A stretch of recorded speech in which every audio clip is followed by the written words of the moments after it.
What's up, fam? We have got a double blade smith review here for you today from Kizer. Two knives from Mr. O.Sho. These are part of the Kizer XU for spring of 2024, if I'm not mistaken. We have the Bulli and the Staffi, a couple of crossbar lock knives from Kizer, and these share the same DNA, which is why we are doing them together, and why they were both awarded that Kizer XU. So you can see the similarities here. They do share the same handle, but they are using two different blade shapes. So when we talk about everything, we're going to talk about the blades. The handle we'll talk about at one time, but the handles are identical. It is just the blades and the overall lengths, weights, and things that are slightly different. So we will go ahead and jump into the Staffi first, which is the one that I actually like the most. But I do wish that this one was DLC. I think if this had that DLC on it, it would be phenomenal. So we're looking at a 3.3 inch blade. It is at its highest point here, 1.1 inches, and it does use a 3.5 mil blade stock. So your handle is going to be the same for both. You're looking at 4.67 inches.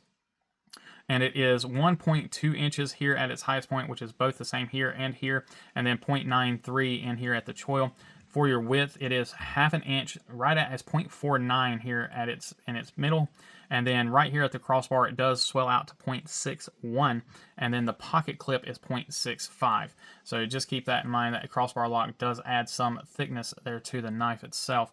Overall, on this one, we're looking at 7.99 with a 1.48 inch carry profile, and then the weight is 5.14 ounces on the weight here. So this one is substantially heavier than the Bulli that we're going to be looking at here in just a moment. That is just because of the titanium. I do believe the other Bulli that is full titanium would be the same weight.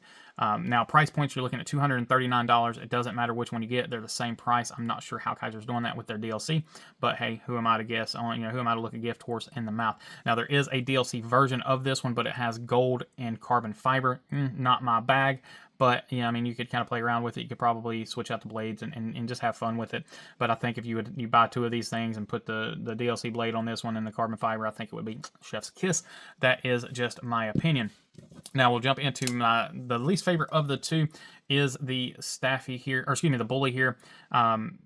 I like the blade shape, but I like the action so much better on the other knife. The thumb stud location, I think, is off on this knife. I think if they put the studs here, I think it would be a better action, and I think I would like the knife a lot more. Here, the thumb stud just feels like it's kind of out of place, and I don't know if that's just a design thing, like it had to be there or what, but it does feel just slightly out of place.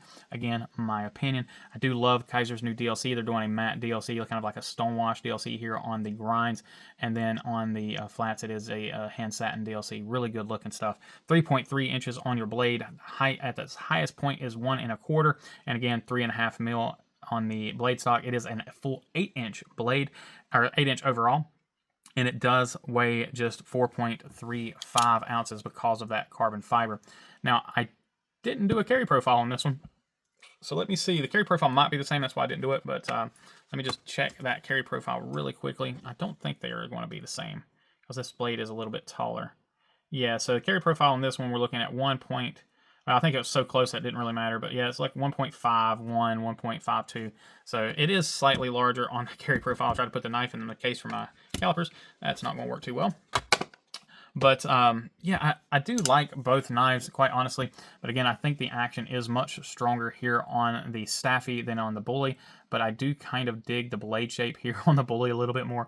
So again, it's just a mixed bag, honestly. But I love the compound grind on both of them. I just absolutely do adore these knives. I wish they weren't crossbar locks, if I'm honest. You guys know how I feel about crossbar locks. This one does have a better overall action as far as the close is concerned. But this one does have a better action as far as the open is concerned. I think this one has a stiffer spring in it, but I think the blade, the thumb stud location on this one is much better in my opinion, and it does reverse flick better.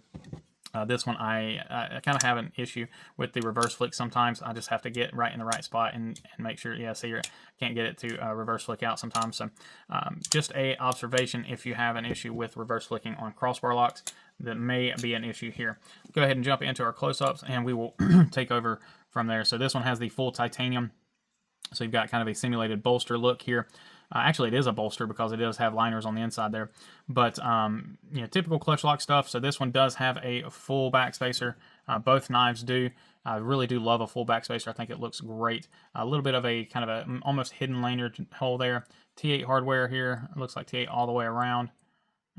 Yeah, I think we are looking at T8s all the way around. Yes, we are. Beautifully centered, beautifully ground tip. No issues with that. Let's go ahead and take a look at, let's see, can we see our crossbar lock location? No, we're not going to be able to see our crossbar lock location. So nothing really to look at there. So we can kind of see in there. It looks like we might have a bunch of gunk in there. Might need to clean this thing out. Maybe why it has a little bit of a lazy action. Beautifully done blade here. So we do have a compound ground, belt satin, hand satin flats. Just a great looking knife at $230. I mean, it is a really good looking blade. And now this is using S45 on both of these. 6061 is what Kizer's doing there. S45 at. So there you can see the O.Sho. Now this one does have a little trick up its sleeve there. So there you can see the Kizer XU in there, spring of 2024. And then there you can see all of that milling in this thing. So tons of milling in there on the liners. Excuse me, tons of milling in there on the titanium. And then there you can see the liners where you have the adjustability. So this thing is not going to be easily adjustable, but you can certainly do so if need be, if you want to adjust that. Go ahead and bring in the Bulli here. So the Bulli does have the Mars Valley carbon fiber on it. Again, full backspacer. Same stuff, same recipe, just again in a slightly different platform. Love the pocket clip on these knives. It's great stuff here. This one has, again, perfectly centered and a beautifully done tip. This one has the Kizer XU there on the top of the blade. Speaking of that blade, again, we have a beautiful DLC blade here. So you got the DLC on the flats with the hand satin and that Kizer logo etched in there, and then you have the stonewashed DLC. Just a really great job on this knife. I think it's a absolutely gorgeous blade. Plunge grinds are done well. I mean, they're not the best, but they are done well. Again, same thing here. It's not the best in the world, but it is a decent plunge grind. Yeah, I'm not gonna keep harping on plunge grinds as much as I do, but I mean, it's for what we're used to seeing, it's plenty fine. And then a beautiful, again, just a beautiful grind, beautiful sharpening. How many more times can I say beautiful? Hand feel on either one of the knives, like again, they're the same exact knife. I do think this one is more ergonomic with that thumb ramp there. It does really lock you in. So, I mean, if I had to buy one and then just maybe, I don't know, I'd have to, I don't know if I'd get rid of that thumb stud or move it or figure something out.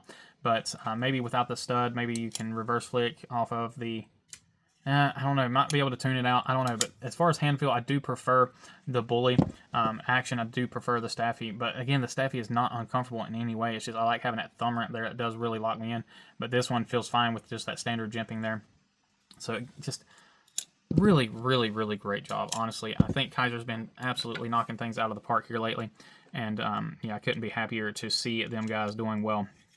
I do have a lot of really good friends that work at Kizer, so people that I really enjoy getting to see a couple times a year and getting to talk to quite frequently online. But these are really well done, no issues with any of the tooling here. Let's get into our size comparisons. Now, I know they're essentially the same knife, but with there being just slight differences in how they look, I want you guys to be able to see them both compared side by side with some of these other knives. So let's go ahead and jump into that, get this over with really quickly for you guys. Coming in with the Penguin. So these are all going to be on the small end because these are both 8-inch knives. So Penguin there. And then we've got the Pyrite Alt at that.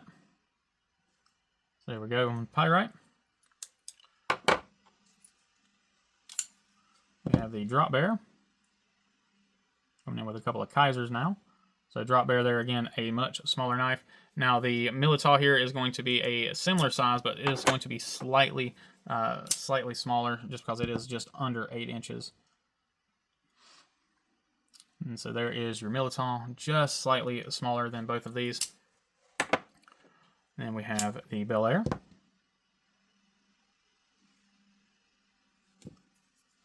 Followed by the Malibu. Love the detail on the button lock on these things. So good. There's your Malibu. And then for the big boys, we've got the PM2. And then the MSI.